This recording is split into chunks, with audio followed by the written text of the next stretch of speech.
have two girls, a 5.5-year-old and a 3.5-year-old.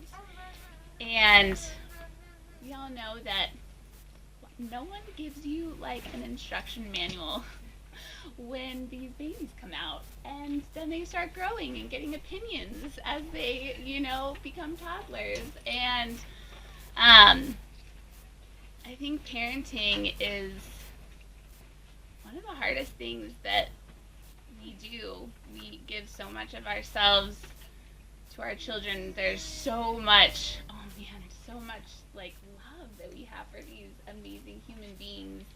And wow, it is hard. They know how to push the buttons that we did not even know we had.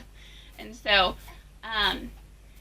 in 2 hours, I hope that I can give you a lot of the information and tools that I've learned, but also 2 hours is like just the start. And parenting really is an inside job, right? It is like examining ourselves and working on ourselves, and it's a lifelong process, but it is possible. It's possible to discipline effectively and have boundaries and be respectful and treat our children the way that we would want to be treated, the way that we treat other adults, the way that we want our children to treat others, and to treat us too, right? And so, I think so. In this workshop, we're gonna talk about a few key things. We're gonna talk about some of the like brain science behind why we do what we do, how our kids are processing these things. Hopefully it doesn't get like too much into the weeds of things. I am also not like a brain scientist. But I have learned from neuroscientists, read lots of books, done the trainings, and so I'm going to try to break it down in the way that I understand it and the way that I found is really helpful.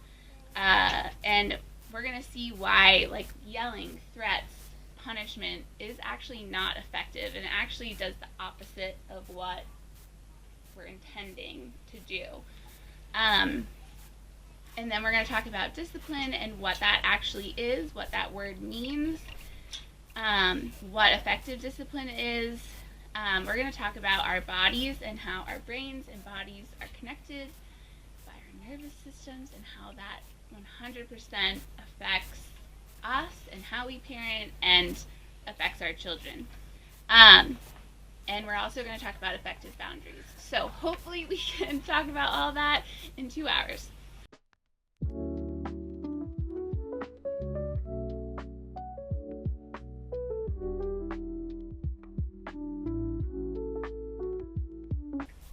The brain. I really appreciate, has anyone heard of Dr. Dan Siegel?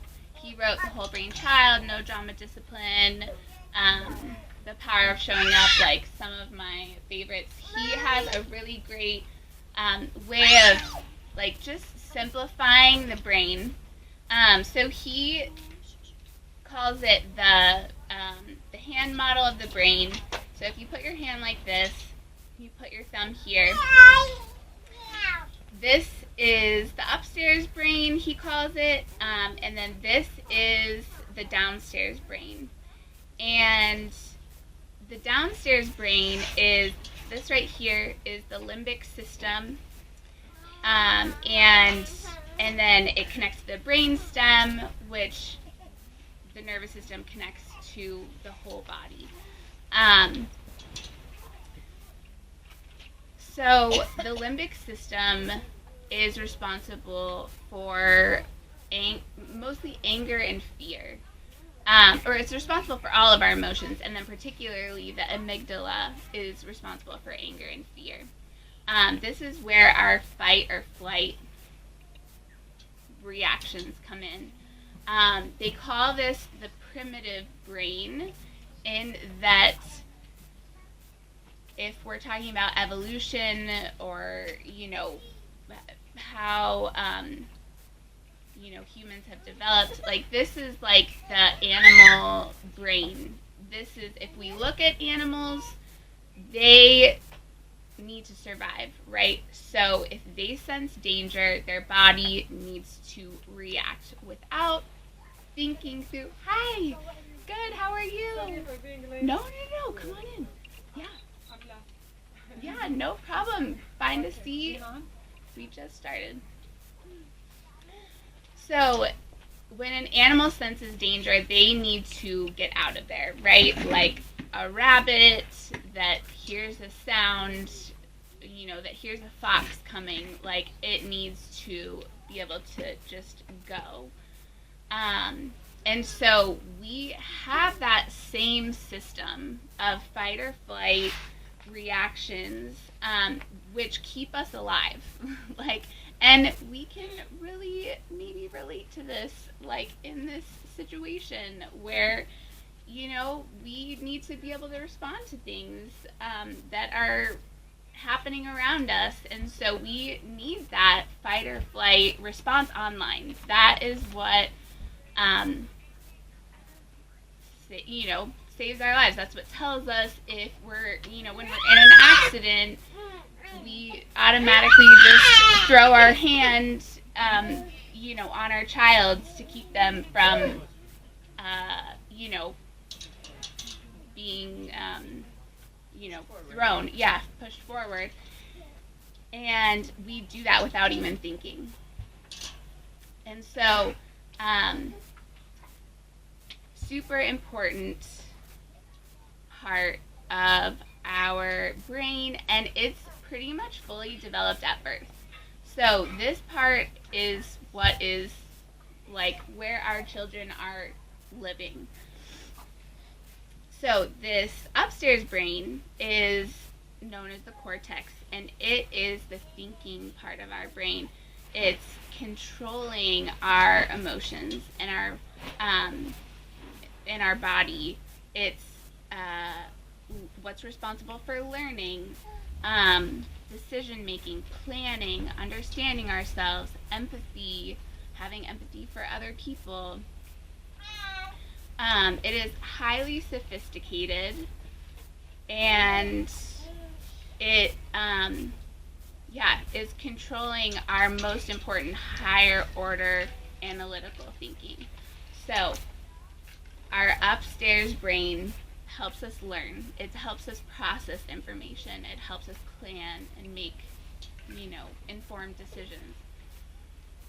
So if we think of it like a house, with our downstairs brain and our upstairs brain, we can imagine that there's a staircase that's going up and down.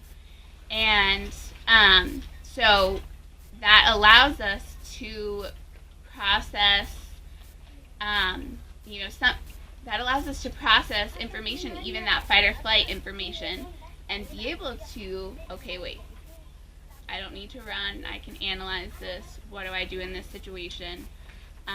It can help calm those strong impulses if our upstairs and downstairs brains are communicating. And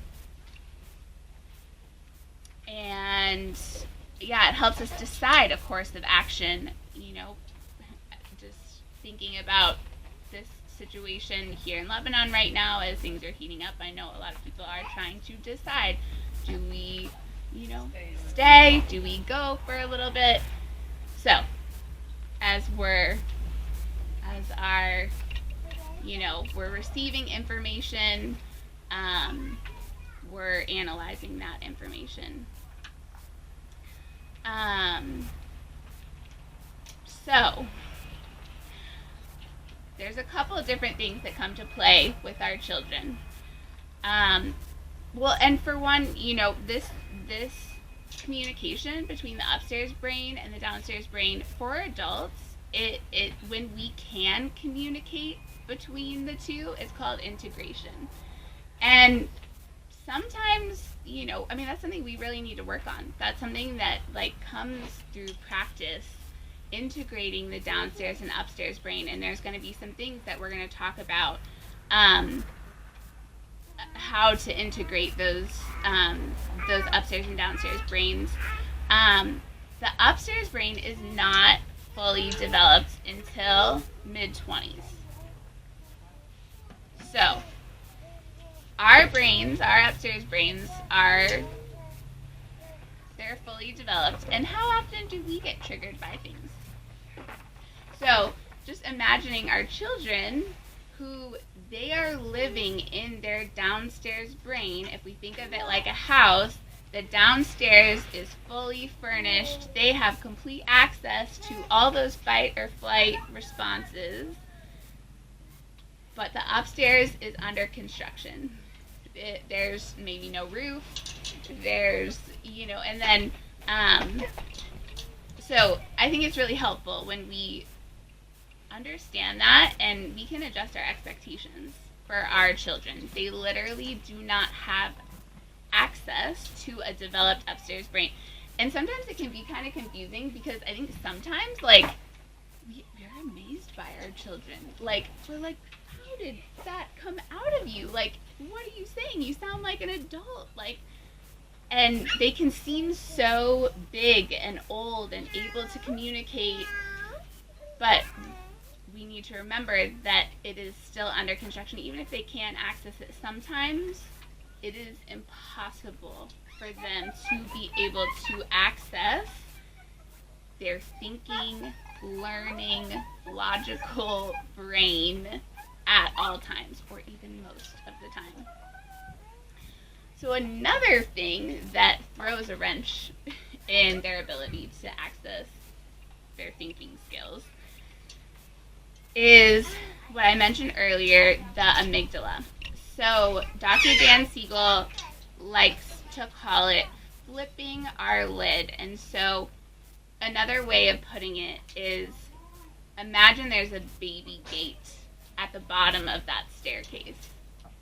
When the amygdala is fired, that anger, fear, anxiety, a baby gate goes up and they literally cannot go upstairs. And so that's when they sense danger, when they are experiencing fear, when they get in that place of anger, they have no way of thinking, of accessing that thinking. They are in fight or flight. And another aspect, so it's that amygdala, that fight or flight, that when the brain perceives a threat, right? Like, just to kind of go into some of the chemicals that are released in our body, right? Adrenaline, cortisol is flooding their system. So I'd love to hear, as adults, we've even, for us, sometimes that happens where we're not actually in danger, but our body, our brain tells us that we are, and we overreact.